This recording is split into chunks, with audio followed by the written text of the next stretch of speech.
Welcome to Price Action Live at TradersPost for August 13th, 2025, where we trade live in front of the world for all to see.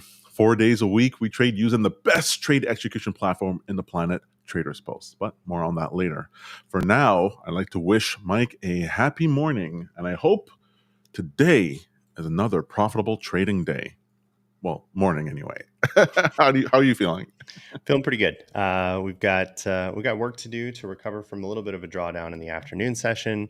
Picked up a couple new Apex accounts last night and tried to trade the Asian session and picked up a few $100s there. So technically, I'm making a start in the profit before we even begin this morning, since last night's trading counts as today's trading as far as the session goes.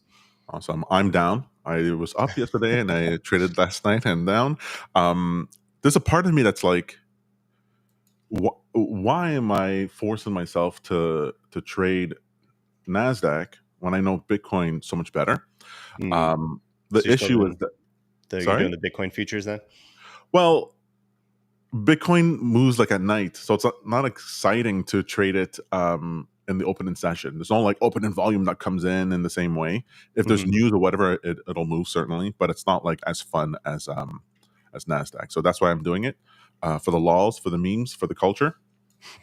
But I'm sitting there and I go, I don't understand these moves. Well, I understand them theoretically, right? I get that the options market moves equities far more than what I'm used to in Bitcoin, which is why Bitcoin will often like follow technical analysis to a T. It's almost suspicious how it follows it almost exactly. Whereas you'll have these massive like overshoots in equities because of the gamma that's there. You have all this this gamma within the market from the option space, and so you have market makers that are there. I mean, it's not that they're manipulating the market; they have to delta hedge their position. They have to be hedged. So, what are you supposed to do? Just take on massive amount of risk? No, they got to sell futures in order to get the to pin the market, or buy them in order to get them up. I just don't have it. I don't have the muscle memory anymore of, depending on these constellation of things, this is what the market makers need to do in order to get, the position squared away. So I want to get those chops under me. Yeah, I'm trying to do the same as well. I've been researching how to try to interpret more of what the options market is saying about the Nasdaq, in order to use that as a bit of a barometer. There is some help from barchart.com, which gives me the expected move and some of the implied volatility on the weekly options, as well as the 0 DTEs on the X&D, which is the options index for the Nasdaq 100. And that's been a little bit helpful. Today has an implied move of another 48 basis points, or expected move of 48 basis points, and implied volatility is about 21%. So this is one of many signals I'm hoping to derive from here to try to improve my my take on the market.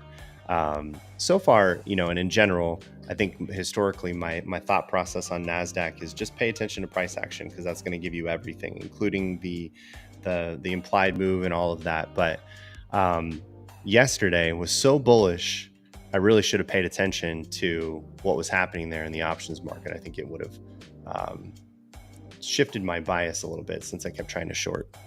Right. Yeah, I wanted to short too. It's sort of like, because the shorting is the best case scenario, or rather, if there's a pullback, it's a best case scenario because we're moving through levels that we recognize. Right. And then so we have an idea of where we should stop, how we should go, and what time frame it should do it. But if it goes up into all-time highs, forget it. To me, that's like the worst of all worlds, except of course for our long-only portfolios, which is great. But for trading, it's just absolutely a nightmare. And so it feels very much like walking straight into a room without any light on. Just the light turns off, you go to all-time highs, and you sit there and you go, okay, I guess I'm making the levels today. Like, I'm part of the volume that's going to be looked back later on for when we're revisiting, and it doesn't feel good at all. So I get the bias towards the short side.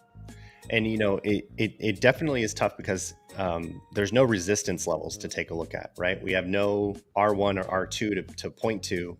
These are all new territories, so I have no idea where the reversal is really going to show up. And even as we speak here, 10 minutes before the open, we're still printing new all-time highs. The last price that clocked in was 24,034.75. So the market still wants to push up. We may continue to push up right at the open, and I'm just going to have to take the side that clearly indicates it's the direction to head in once we get VWAP established from the open. And so there you go. There's another all-time new high again just now. Yeah, that's going to be the hard part for me to step into this bullish move from yesterday. Because for me, a pullback is suggested all the way to 23,767 on the Nasdaq, unless we're headed in that direction. Like if we got a big pullback and for some reason we got there, then no problem. I'm ready to go long. I'm ready to bounce out. But to do the thing, or maybe I should learn how to do that, like the scalping of the 15, 20 points, maybe that is worthwhile just to get into the stream, get in and get out. But it feels like what's that knife game where you put your knife through your fingers? I don't know if it has a name. It's just like the guy who tries to stab his fingers with the knife. So it just feels like, okay, because we know there has to be a pullback. That's the other part. Like we know there has to be a pullback at some point. There's no way it goes just straight line up. And so I don't want to be there being like, oh, I knew a pullback was going to happen. Yeah, there's no question that, we'll see how where ATR shows up once the market opens. But even right now, this is pretty low volatility. So there's still some potential for a 15-point move that could happen pretty quickly right from the open. I wouldn't take it right away personally. I want to wait to establish some kind of sense of direction and a break of support on the lower time frame, and then hope for 15 points from there. But that does work. I mean, scalping is sometimes one of those things where if you catch it at exactly the right moment, you can take profit off the table in less than a minute. Right. And in that first 15 minutes, I mean, that's where you get to get that volume. That's right. Yeah. So just taking a look at the open here, we're not quite completely overbought just yet. Typically, I would call the Nasdaq overbought if we exceed 156 on my MACD indicator. So we're kind of not quite there. I would expect we could continue to move up a little bit higher. Again, I have zero resistance levels to rely on, so I have no idea where I would expect sellers to show up. This is where I would love to start incorporating Bookmap as well, so I can start taking a look at what's happening on the depth of market. And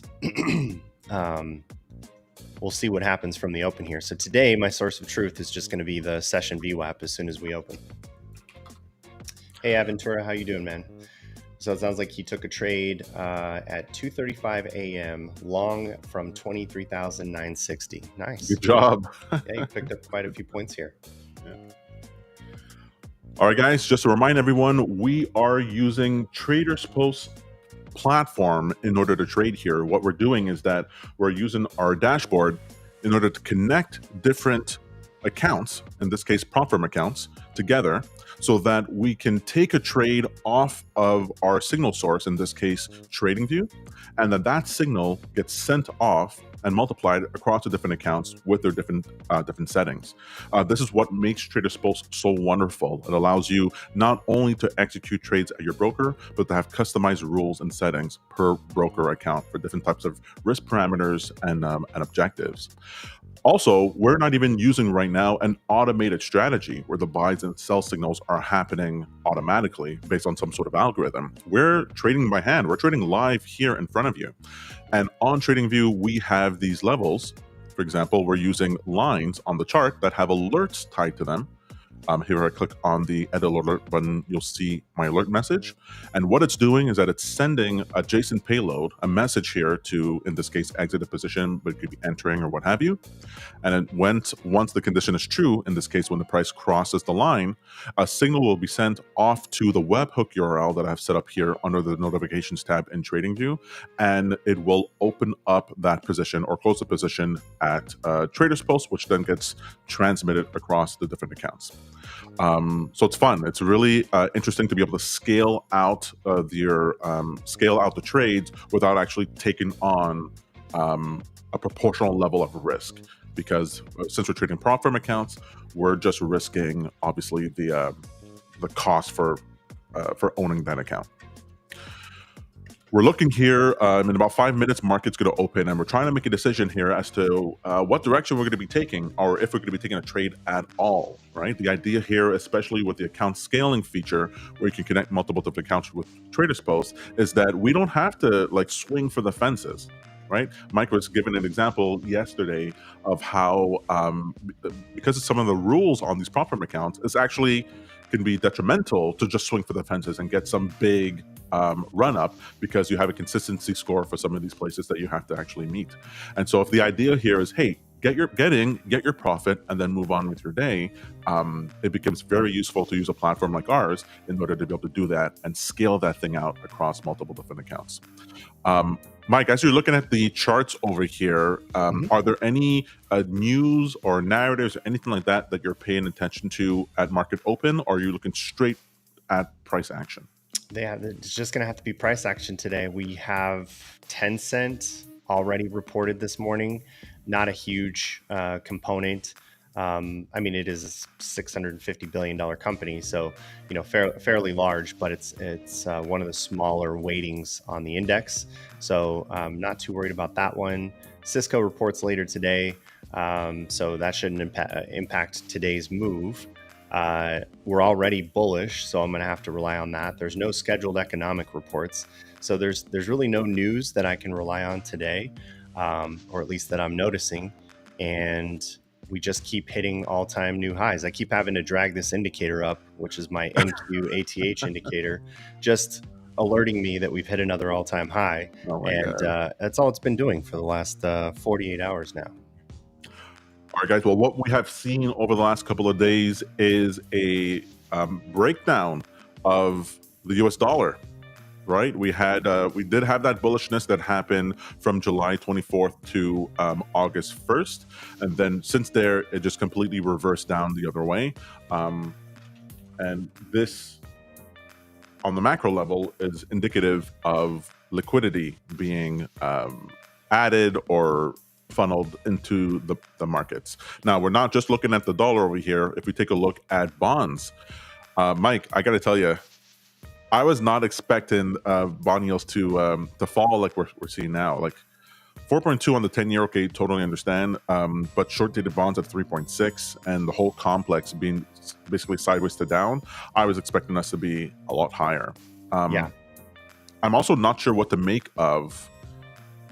It's so hard for me to separate the narrative of what's going on politically and socially and culturally from what I'm seeing on the charts, because generally speaking, you want longer term rates to be higher than short term rates. That's usually a sign of healthy growth. It should cost more money in order to lend, or you're taking more risk lending money out for a longer period of time, so you should get higher interest rates. But I'm just so used to zero interest rates or near there for everything that it seems like weird. I know we talk about 2% inflation rate from the Fed constantly, but usually it's just flat. And so I'm not sure what to make of it. Is it healthy? Is it AI growth that we're seeing or what have you? And I go, how do I square that with the thousands and thousands and thousands of jobs that are being lost? It's like, I don't know what to think of it. Fair enough.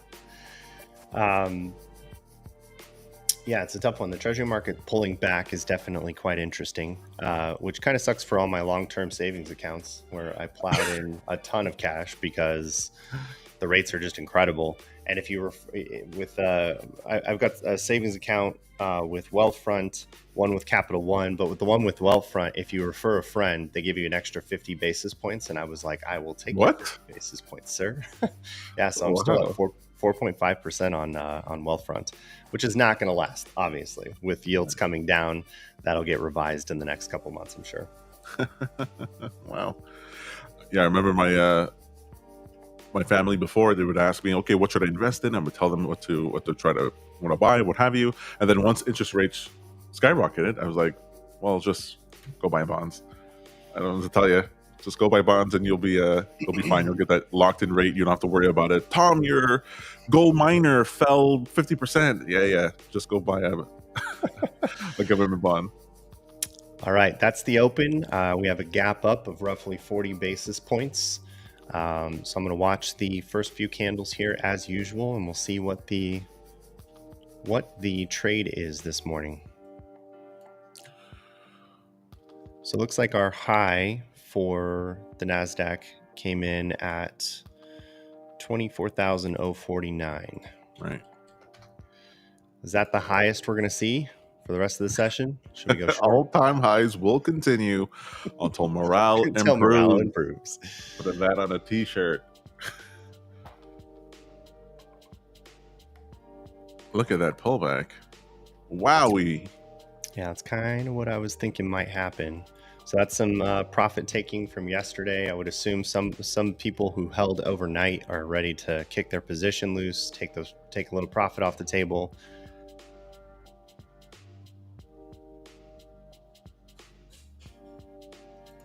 So Spot Gamma was saying that don't forget to enable your strategies. I almost forgot here. Right, I checked that right for the stream.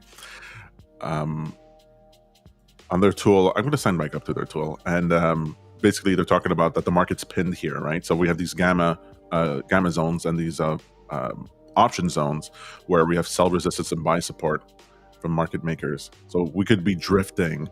And Ken Carson talked about this for some months ago, that we can be in all-time high territories, but we drift into that all-time high territory, which is just painful. The calls don't pay off, the puts don't pay off, and it's just painful the whole way around. All right, that completely recovered that. Now we printed a few candles.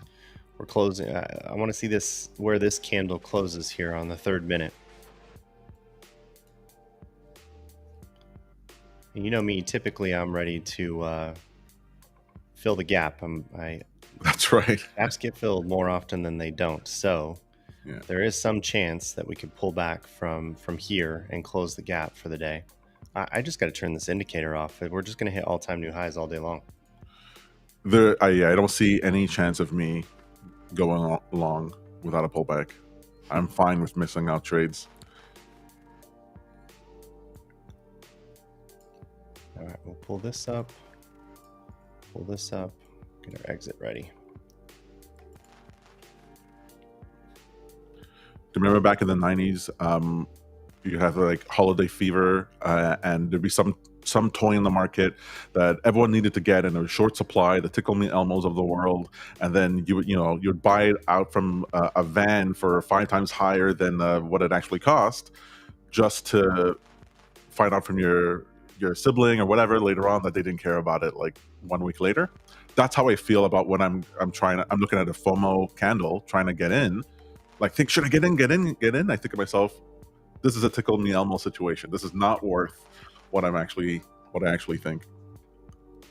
It's possible, and I don't know.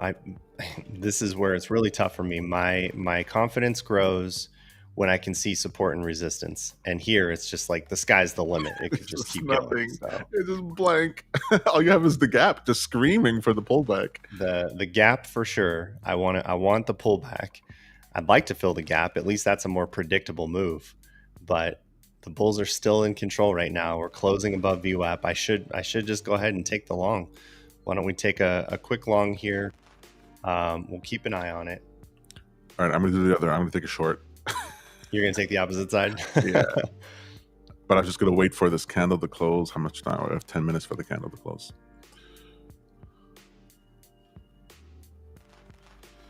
I'm the cloth says they're long NQ.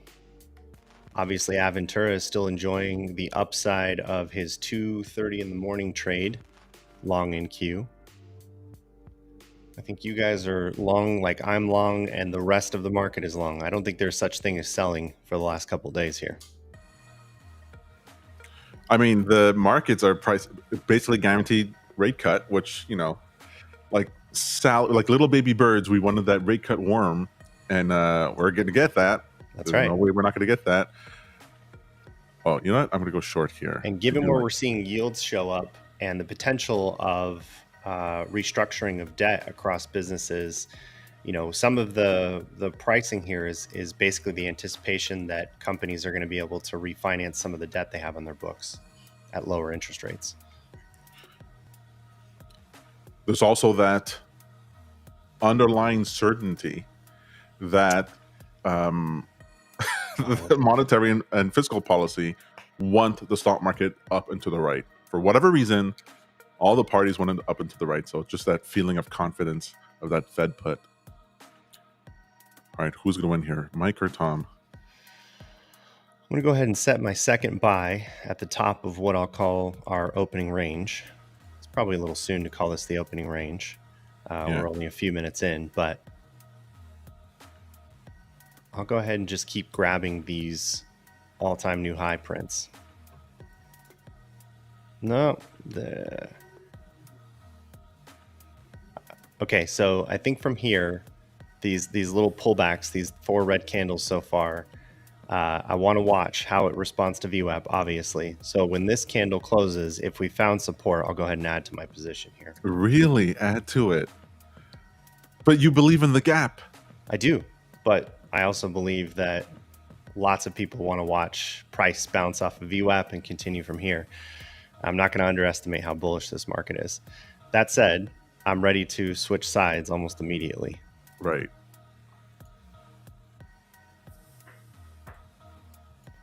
So I'll keep my position small here. You can see I'm only down, you know, 20, 40 bucks here between the accounts.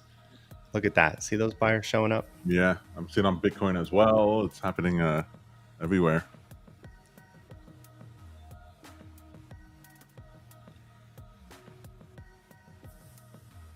What's going on with gold?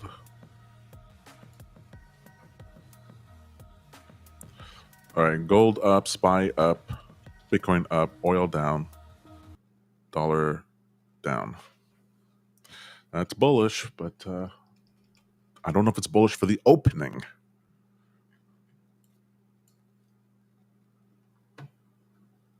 I'm the cloth says he's long NQ. That's right. Oh boy. Oh,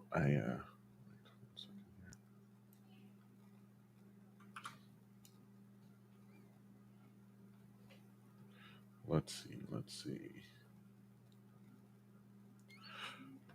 So you were saying that you are building tools or setting up processes for yourself to help mitigate bad Mike's behavior in the markets.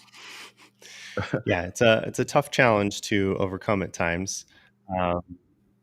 All right, I went ahead and added there.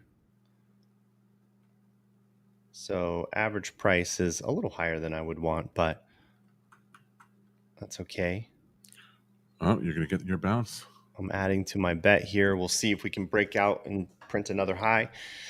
But yes, I put a couple of new rules together. There are certain prop firms that will let you in Tradeovate adjust your risk settings. So I've started to implement my own daily loss limits on accounts with like Tradeify and Apex, where they'll let you make that change. Some prop firms have disabled that ability for fairly obvious reasons.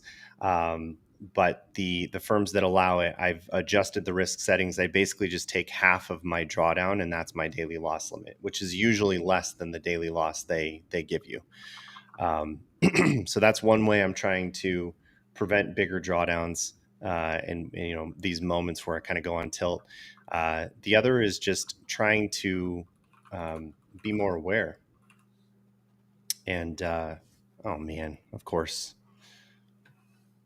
So I guess we're going to get this gap fill after all, huh? Well, we don't know. It's a doji candle. on the 15. It literally can go in any way, either way. It's the part. But Well, I have no levels above me, so I have to go short. That's true.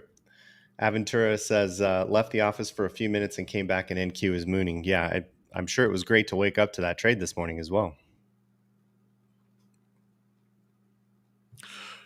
You guys can go use the prop firm scaling 20 coupon code at traderspost.io, right? If they want to join up to the TradersPost platform. All right, let's see what's happening here.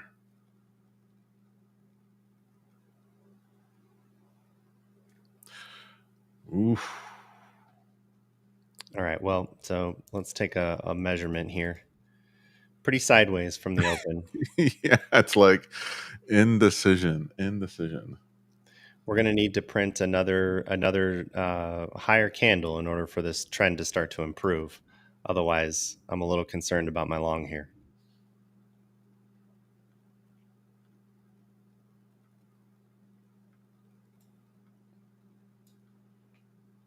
I mean, I'm concerned about my short. It's not like beautiful over here. We're still printing most candles above VWAP here. We've got a few wicks below VWAP, but no full close below yet.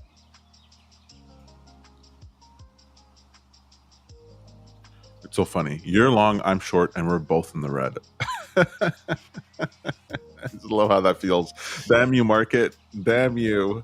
You got to ignore the excursion in the middle of your trade. That's true. But that's where all the feelings come from. That's where I mine my feelings. All that matters is the realized gain or loss. That's true. It's not real until you exit. Oh God, this looks so Or cool. you're forced to exit, then it makes it real.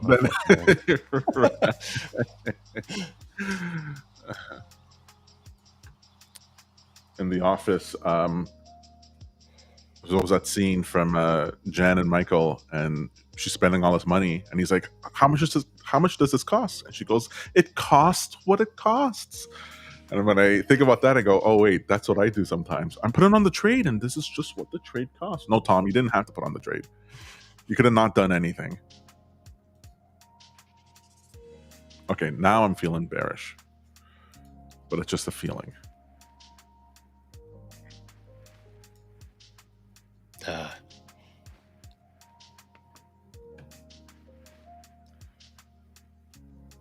I hate being in a wick.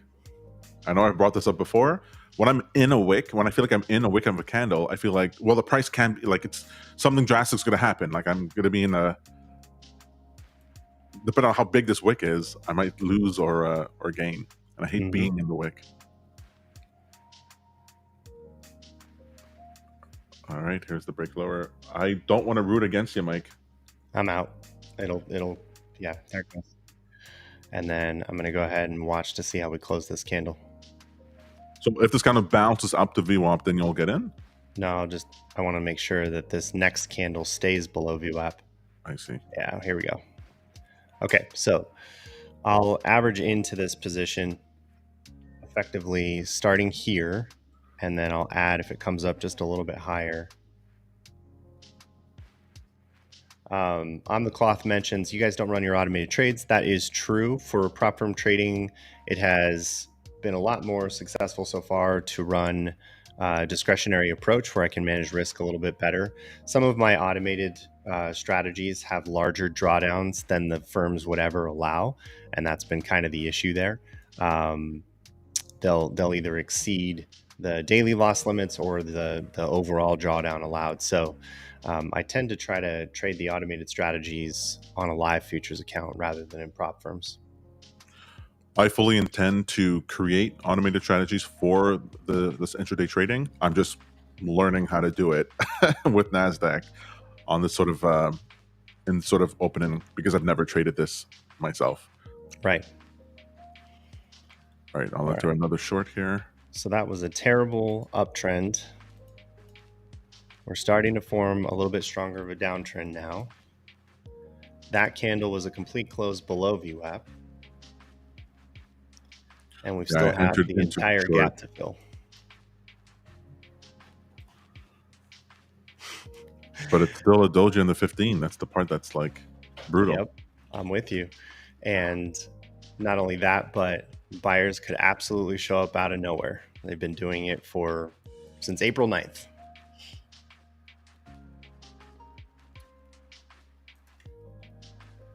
I will remember being very proud about a call that I made, but then I looked later on that day, and you were absolutely right about that gap fill. Even though the price like had gone way up high, it came all the way down. It just All the way kept down. going down. Yeah. Like, oh my God. That session was amazing. I scalped that whole series all the way down. And I would have sworn up and down, no, this is a bullish day, we're going up.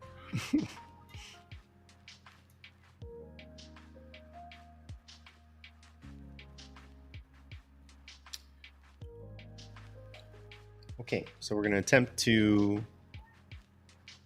recover some of this loss here from the open. I'm going to add to this position at the bottom of this wick. So that'll be 3 legs in. And then I'm hoping for a complete gap fill. But I want to watch and see how it responds to the electronic VWAP. Right. I'm wondering if I should get out at 23, at 24. Looking at the 5-minute chart, things are looking pretty consistent with a reversal. Yeah. I want to see us print to close below that higher EMA. It's an 8 EMA.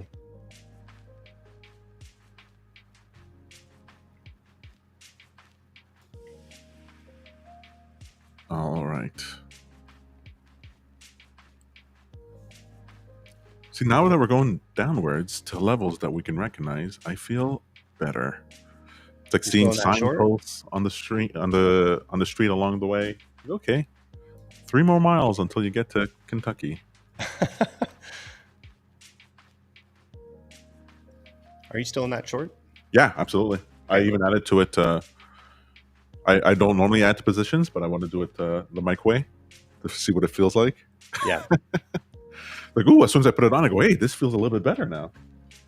So this ended up being the opening range now, and we haven't broken out of that range yet.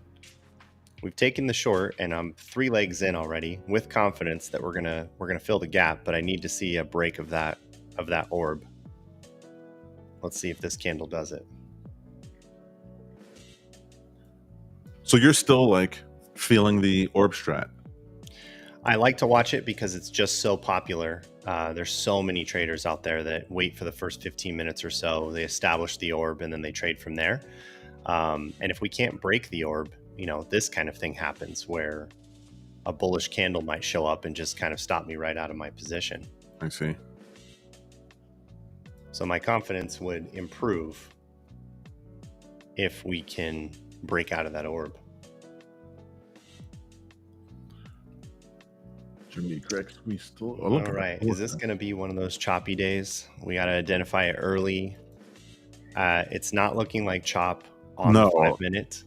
I don't think this is a choppy day at all. I don't think so. But if we print above VWAP again, then I think we have to reverse and go bullish. But we're still above the electronic hours VWAP. Yes, that's true. So it's like, to me, the pull is down towards 24. And I'm not getting out of the short until like we'd have to break an all-time high before I got out of the short. Gotcha. Okay, so you got your stop at the top of the session here then. Correct. Yep.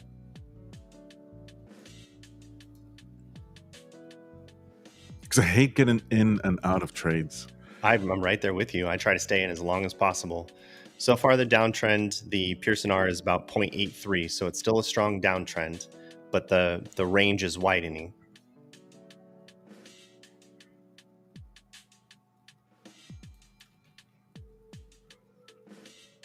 It feels like I just trade. When you say trading price action, to me I see it like I keep making references to outdoor sports and activities, even though I don't go outside. But it's like skiing or snowboarding, where you're like feeling the slopes of the thing, and you're like, One of the Or things, like a sine curve that I'm trading the sine curve in this waves. So I just go, okay, if it's up, then just if you're going to bet on anything, you're risk on anything, just bet it's going to go down because it's got to go down at some point. it's kind of that. It's also watching as the candle forms. I'm looking at the timing of the price matches. Every time the candle jumps a little bit, that's another price match. And those price matches tell you a little bit about the sentiment of the traders on the other side. I could look at the DOM and that would tell me a lot about what's happening on the book. But at the moment, I've tried to sort of reduce that noise and just focus on the candles themselves. The price matches tell me everything because that's where two traders actually met and agreed on a price. As the candles continue to print, you can kind of sense whether there's a lot of excitement around a certain area, especially if it quickly pulls down and jumps like it is right now. That jump in price, and you can see how the bid-ask spread actually widened in that area. The bid-ask spread on my chart is available with those two lines. There's a red and blue line there. So I can watch as the bid-ask spreads and then price jumps from one point to another. And those price jumps tell me a little bit about where the sentiment is and whether or not we can expect a pullback from here. I'm kind of sensing that VWAP was that sell-off, but then now we're on the other side of this trade and now we're bullish and now I'm in the red and it's turning against me. Oh my God, look at this. Yeah. I'm still not selling that. I totally forgot about the bid-ask lines. It's been so long. I'll put those back on the chart. Yeah, those are helpful. I'm glad TradingView added those in. Gives me a sense of what's happening, at least on level 1. Right. See, this is why I keep my stops so far away. Ooh, look at that. Because these candles that just come out of nowhere, like I don't care about those. Like I never want to get stopped out by that, and then I have to look back in 5 minutes and get back into the trade. I just go like, if I'm willing to take 3R risk on this, just do it all in the one and just be out of it. But if I lose the trade, I just won't go in for the rest of the day. Like this is what I was allocating, and that's just what it is. But when my stop is too tight, just a nightmare. So I don't know, Tom. I think this is get out and start going the other direction time in a bit. I'm going to keep an eye on this.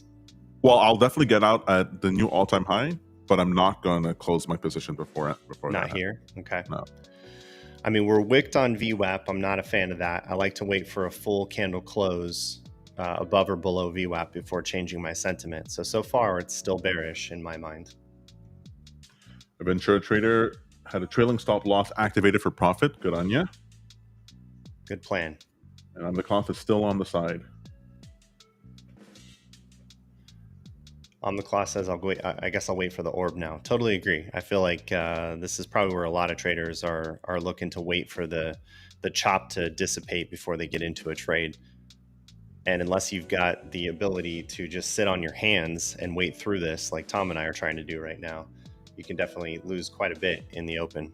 That's right. Changing sides over and over again. Whoa, Bitcoin up. Wow.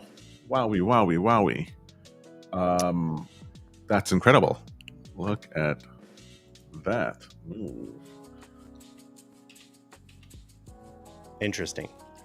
So it's diverging a little bit from Nasdaq. Well, that means Nasdaq's going to go long.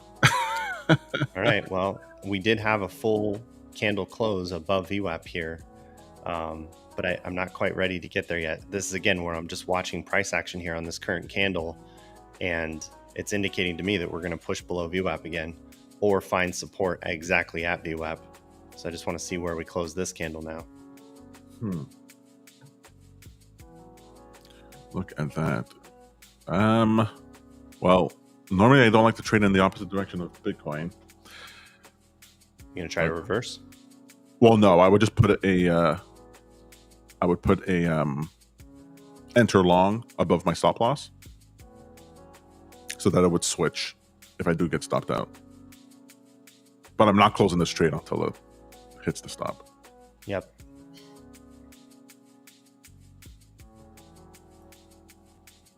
All right, where is my enter long?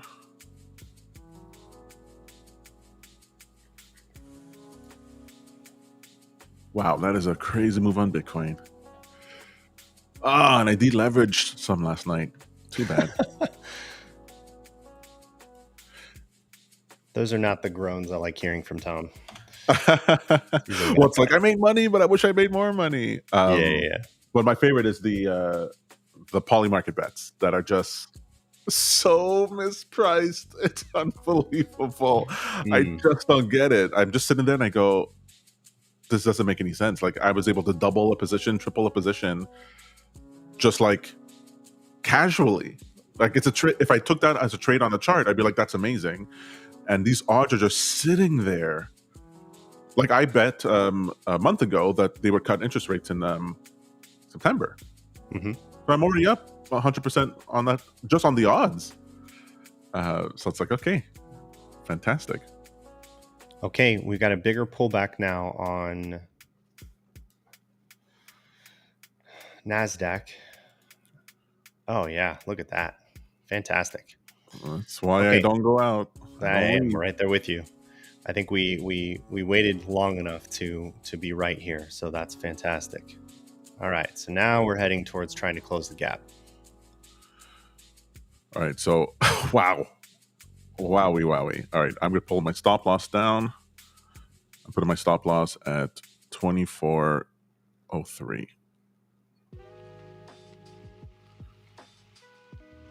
Dang. All right, so we're pulling back fast enough to enter the gap now. We've pulled out of ORB. It sounds like some people have added to their shorts from here, or at least opened some shorts. On the cloth says I'm short. I just exited my my short. Oh, you took profits by accident. I moved the stop loss into the candle like you said. I totally forgot. We're coming back to test the ORB now. Yeah, so we're gonna enter again. I'm not moving any stops or adding to this position. I'm already 3 legs in, so I'm just going to wait this out. But as you guys can see here, I'm back in profit for the day. Let's see how long we can carry this one for. Wonderful. There's VWAP.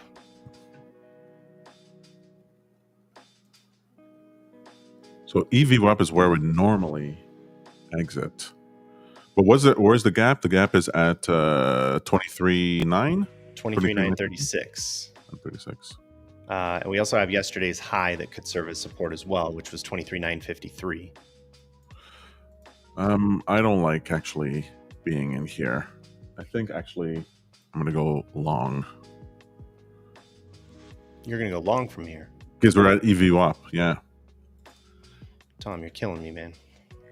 Well, the gap part is like, well, I'll show you on my chart. This is what my blue line here is where I expect to actually get a bounce from. I see. So if we break below here, then I'll get back into a short, but I don't like shorting at VWAP.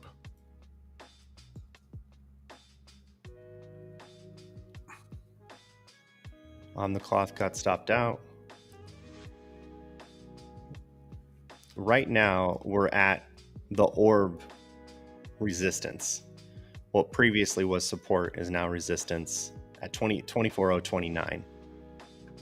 So I'm expecting those who missed the ORB breakout are now selling. I see.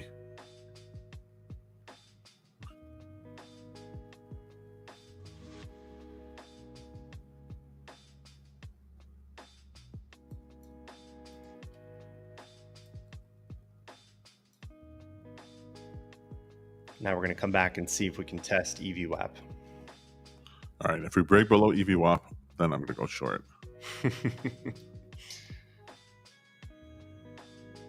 And I am just going to sit on my hands.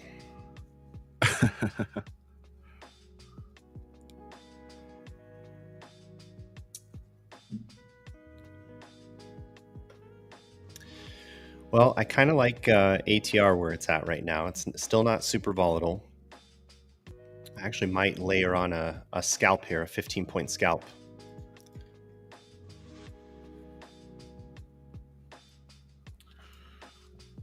So on Bitcoin, I call Mondays Marauder Mondays, because whatever move happens on Bitcoin in that period of time, usually the opposite happens for the next 6 days afterwards, which has just been fantastic trade. Ever since I figured out that pattern, it's just like whatever move happens, whatever dramatic move happens on Monday, fade it for the rest of the week. And you can imagine at depending on leverage and what you're scaling, it can be pretty profitable. I haven't actually put that into play yet on prop firm accounts, but I think I'm going to start doing it because it's just been so juicy. Yeah, just like sometimes I'm like, the move happens on Monday and I'm like, how could this possibly go the other direction? And absolutely it does. Okay, well, your short is playing out.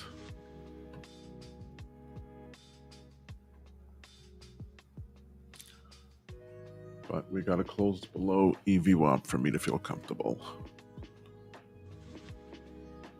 Oh, there we go. Bouncing. Oh, I forgot how fun the bid-ask lines are. Gives you a little data. It's helpful.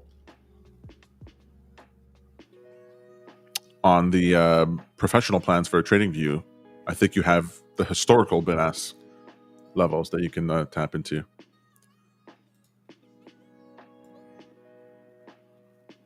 All right, there you go. Come on. Do it, guys.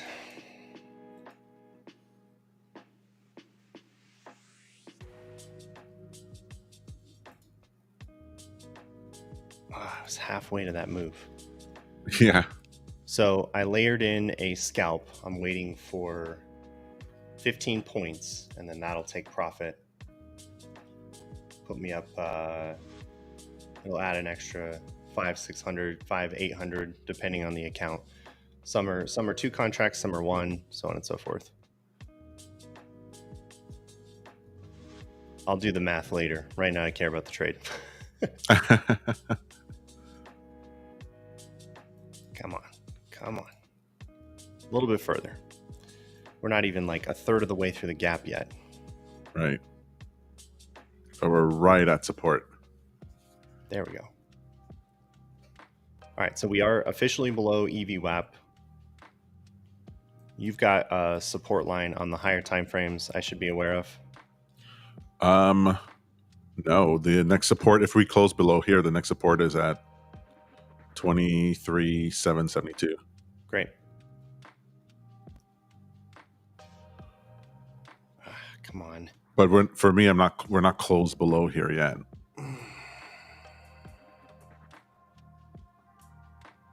I would need to see a close below 23,992.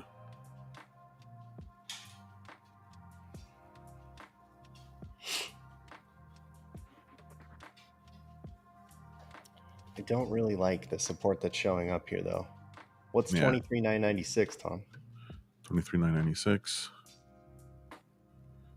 That is yesterday's. No, that's not yesterday's. Where are there you? It goes. Okay. I was going to say, where is this support showing up from? It just broke. Well, yeah, it's over here. The August 13th, this level that was set. That one. Okay, I see. You're looking at the higher time frames there. Yeah. Dang it, man. I think I'm going to have to get out of this scalp.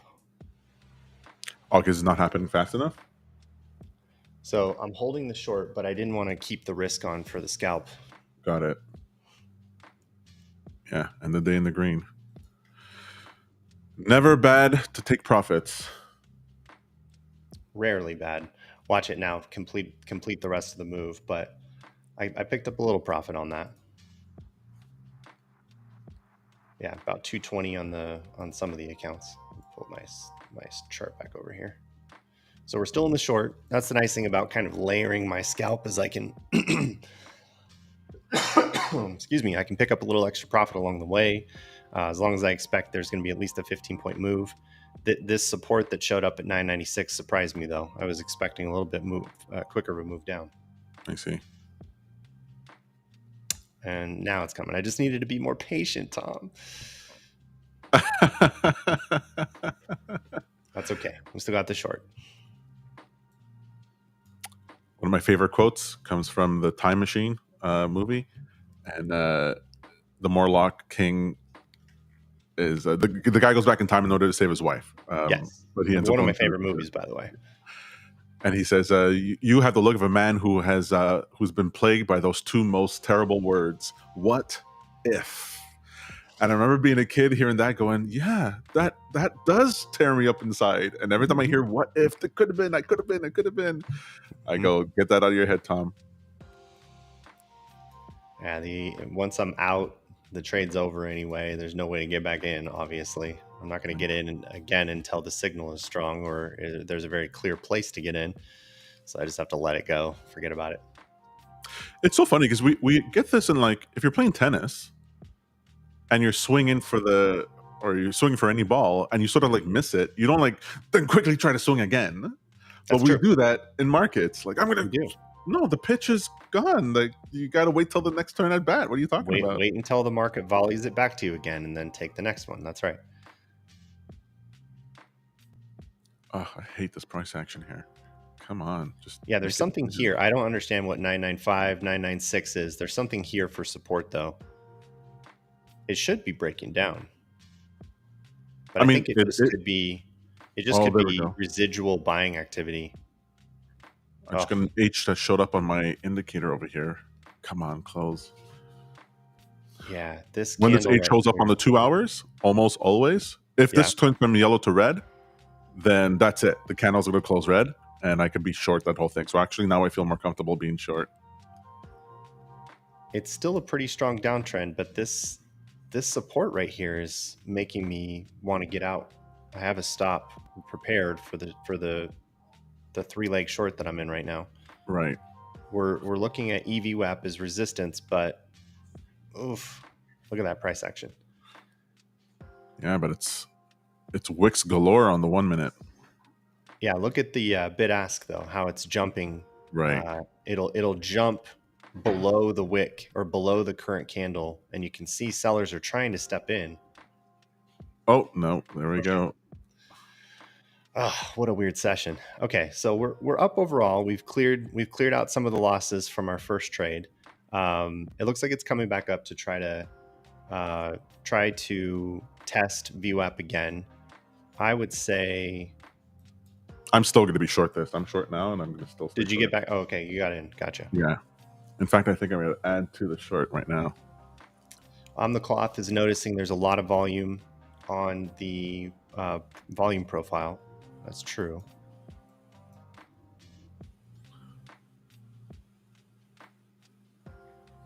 All right, let's see how that goes. Type stop. All right, was this another test of my patience, or failure of my patience, rather?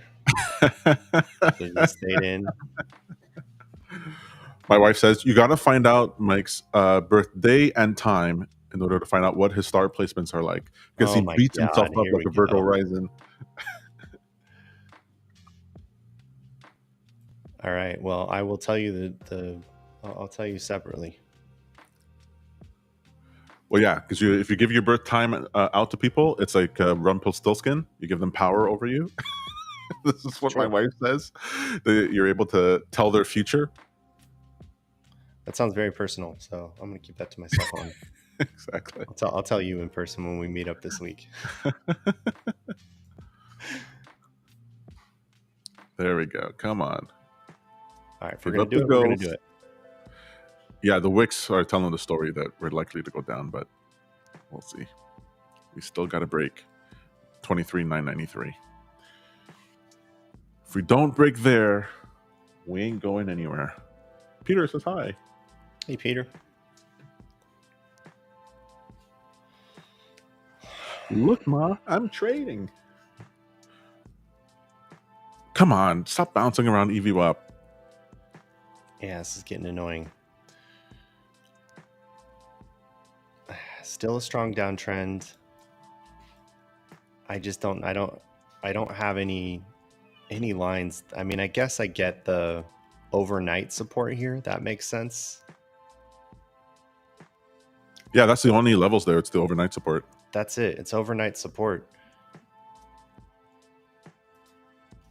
So I'm kind of happy being out right now because it feels like it could still go either direction. It's a little sideways at the moment.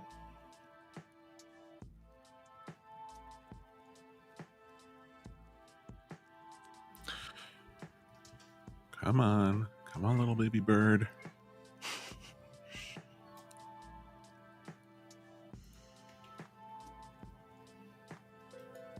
I think I took off the bid-ask lines from my chart because it's a throwback to the days where I would lose. I was consistently losing, I don't know, $2,000 a day, like Oof. day trading. Yeah. And those bid-ask lines would show up in my dreams, just like my feelings would tie to it so directly. I want to see jumps, the jumps in bid-ask relative to the current close price. Those Right. jumps tell me a little bit about where buyers or sellers might show up. Eat that wick. I think that's what Linda Rashke calls it. Eating the tail. She calls it eating the tail. Eat that tail. Right. She's great. And so consistent. My goodness. She's been at it a long time. Come on. You want to fall.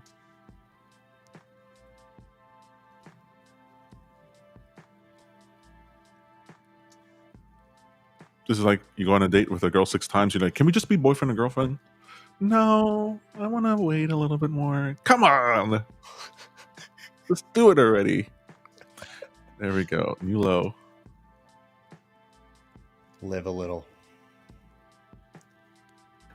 All right, here comes the rest of this gap fill. At least I'm hoping for it. Since I'm not gutsy enough to hold my short long enough and I'm pulling out too early, I went ahead and took a scalp instead of a short. I don't like hearing you admonish yourself for not being gutsy enough. That's the last thing I want a trader, to be gutsy. It's horrible. My confidence is not high. I don't have my typical levels to rely on. All-time high territories are tough for me, especially if I have a short sentiment. I just feel like buyers are going to show up and just sweep me out instantaneously.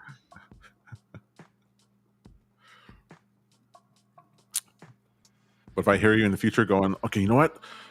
I'm just gonna have more confidence in staying this. I'm gonna just start pulling cords and try to get your trades to close. You gotta stop that. That's no good. Trading should be boring. You ever heard that line? Trading should be boring. Then you know you're doing well. I'm with you. I don't feel like excitement is what's driving me, but confidence is definitely a characteristic of me being able to get in and out of trades and stay in the zone and manage the trade well. I see. And see, these bullish candles are what's bothering me. There we go. All right. I'm good with this. Yeah. That wasn't bad. If you guys can see on my chart here, the larger accounts have picked up 922 on the 150 accounts and about 500 on the smaller accounts. I would say I'm ready to call it here. Let's keep an eye on what happens with the rest of this gap. Yeah, I set my stop loss and I have a short, and I'm just not gonna. I'll wait till I hear order filled at some point later on. That's always fun. Is it the stop loss or is it the take profit that hit? Oh, the stop loss. Oh, the stop loss. All right, guys. Peter says, "Don't just do it. Don't think. Vibe trading." Well, I wonder what AI would say to do if you took a screenshot of this. I've seen people try to do that now, and I find that hilarious. Like, if you, this could be a TradersPost feature where we show what trades you've already taken and where your current P&L is and some of the stats around your account, and you could basically show what you see on the chart and what your current thesis is, and it would, maybe back you up or provide a little additional insight, maybe point to things you're not looking at. I do find AI chart analysis to be pretty compelling. Especially now on the better models, you can set up custom agents that are designed to look at the chart in a particular type of way. Sure. Then they can come to a consensus before giving you a report or analysis. That would be pretty fun. That would be fun. All right. All right. So we'll leave it here for today. What's that? You want to leave it here for today? You're not going to get another So. trade, right? Let me do a little math here real quick. I'm running some scripts to see where my performance came up for the day. So I picked up 77 basis points on average overall. Average P&L was about 947, and that's not bad. I pulled myself a little bit out of my hole from yesterday, and I'm now roughly about a third of the way on most of the accounts. So now I have a little bit of, or I'm a little bit closer now on these new Apex accounts that I picked up. Those are at 1,500 in profit to a $6,000 goal. So I'm on my way. I feel pretty good about this. We'll show up tomorrow and see how it goes. Awesome. Wait, are we showing up tomorrow? Yeah, we got one more trading session tomorrow morning. Perfect. And then I fly out tomorrow night, and we'll see you on Friday. Maybe we'll do a little, can we do a little live stream from our phone? We'll check in with everybody and I'm happy to do that. Video with the team, and then we'll hang out Saturday as well. So it's going to be a good weekend for the TradersPost team. We're all getting together. Tom, I got some gifts for you. I've got some gifts for Trevor. I got some gifts for John. I need to learn more about Peter. To be honest, I know what to get you, but I haven't spent enough time getting to know Peter. So I'm really hoping to get to know him a little bit better. And Peter's not important. He doesn't matter at all. He's a figment of our imagination. And the more we treat him that way, the happier he is, just so you know. Understood. And I figured you'd say something like that. You're such a good brother. All right, guys. We're going to leave it there for this trading session. We'll be back tomorrow morning, 9:30 a.m. Eastern Standard Time for more live trading with TradersPost. Hope you guys are seeing how great this platform can be, and we want you to dip your toes in. So if you want to go ahead and do that, you can be sure to use the prop scaling 20 code. You can head over to traderspost.io and sign up and get a nice 20% discount on that. Right? We want you guys to be part of the team, so come ahead and join us. Now, and remember too, that's 20% off the monthly, annual plans, and any add-ons. So if you want to add more paper accounts, if you're doing scaling, then that applies to the cost of those as well. Awesome. Excellent. All right. So as always, we wish you guys a happy trading. Cheers, everyone.